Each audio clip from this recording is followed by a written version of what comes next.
दिव्या को देखने लड़के वाले आए हैं, लेकिन उनकी बातों से लग रहा है कि वो लंबी लंबी फेंक रहे हैं।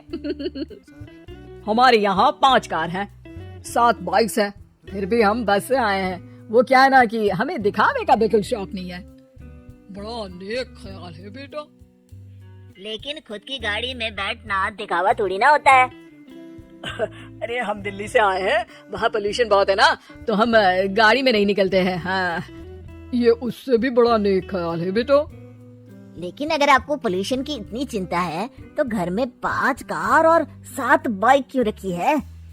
अरे इतने पैसे हैं, फुर्सत में क्या करेंगे, कुछ ना कुछ खरीद लेते हैं। अभी पिछले ही हफ्ते एक हेलीकॉप्टर खरीदने का सोच रहा था। तो क्यों नहीं खरीदा? अरे उसके पंखे हवा ज्यादा देते हैं, हमारी माँ को ठंड बहुत लगती है ना, अब बुजुर्गों का ध्यान रखना पड़ता है ना। अरे वाह वाह, ये तो बहुत बड़ा ऊंचा और नेक ख्याल है। हम कैसे मान ले कि ये लोग झूठ नहीं बोल रहे हैं? अरे हमारा परिवार झूठ नहीं बोलता।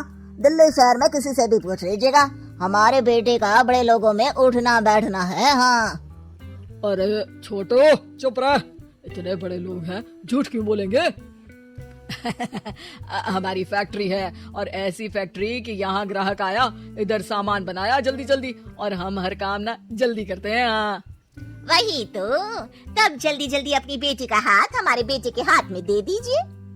दिव्या के पिताजी दिव्या के भाई छोटू की एक भी बात न मानते हुए दिव्या की शादी दिल्ली के इस फेंकू परिवार में करवा देते हैं।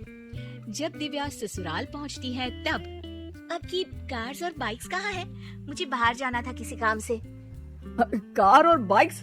कौन सी कार और बाइक्स? अरे जब आप मुझे देखने आए थे तो कहा था ना कि आपके यहाँ 5 कार्स हैं और 7 बाइक्स हैं। हाँ हाँ, उस दिन थी, आज नहीं है। है? आज कहाँ गई?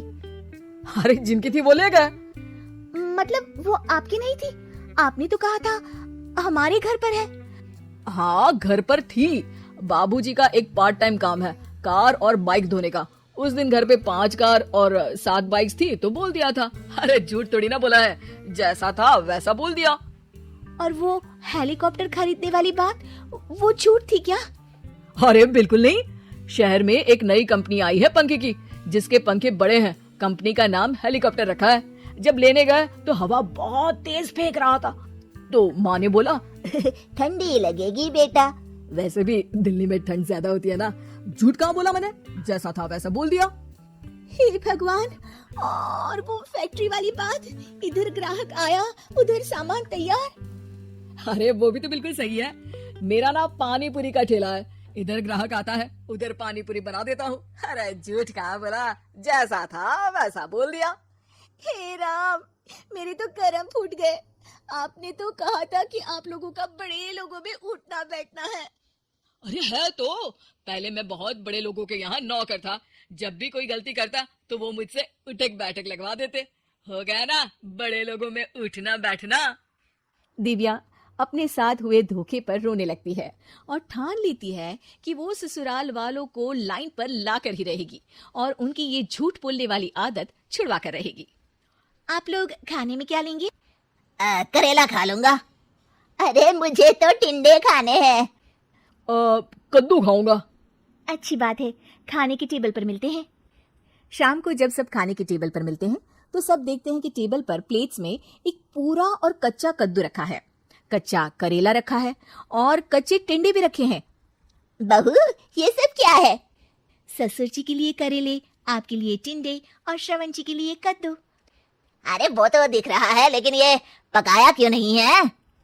आप लोगों ने पकाने को तो नहीं कहा था, बस मैंने पूछा था क्या खाएंगी तो आपने ये कहा था कि करेले, टिंडे और कद्दू खाने वाले हैं। ये क्या मजाक है दिव्या, तुम झूठ बोल रही हो। अरे मजाक कहाँ है, आपने कहा कद्दू खाएंगे तो खाइए, ऐसे थोड़ी ना कहा था कि पका हुआ खाएंगे। और वो आप क्या कहते हैं, जैसा था वैसा बोल दिया। झूठ कहाँ बोला मैंने? दिव्या की बात सुनकर समझकर सब शर्मिंदा हो जाते हैं और उन्हें अपने किए और झूठ बोलने की आदत पर पछतावा होता है।